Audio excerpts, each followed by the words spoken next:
Hey guys, it's R.V.C here and I'm back again with another video. I decided to purchase the Razer Seiren Pro for my voiceovers. Let's see how it performs.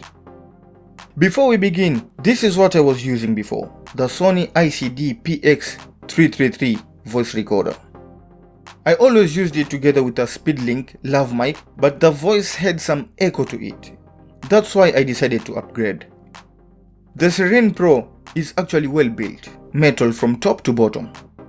The base is also metal and it's pretty heavy, hence sits well on the table.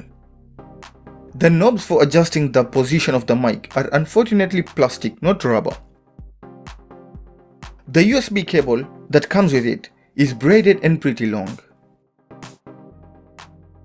There are also knobs for adjusting the gain as well as different polar patterns.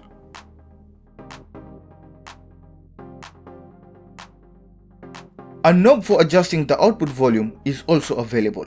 And finally we have a mute button. There are a lot of features that I wish I could cover, like the XLR, the high pass filter, but unfortunately I can't. I will just jump into the different polar patterns and test them out. I am now testing the bidirectional pattern. According to the manual, it's good for interviews, instruments and vocal duets. This is the omnidirectional pattern. According to the manual, it's good for conference calls and events. This is now the stereo pattern. According to the manual, it's good for vocal and instruments. Finally, we have the cardioid pattern. According to the manual, it's good for streaming, podcasts, voiceovers and instruments.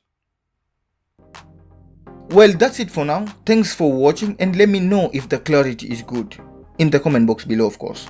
If you like this video, please give it a thumbs up. If you haven't subscribed to my channel, please do so. Share this video and I guess I'll have to see you in the next one. Bye.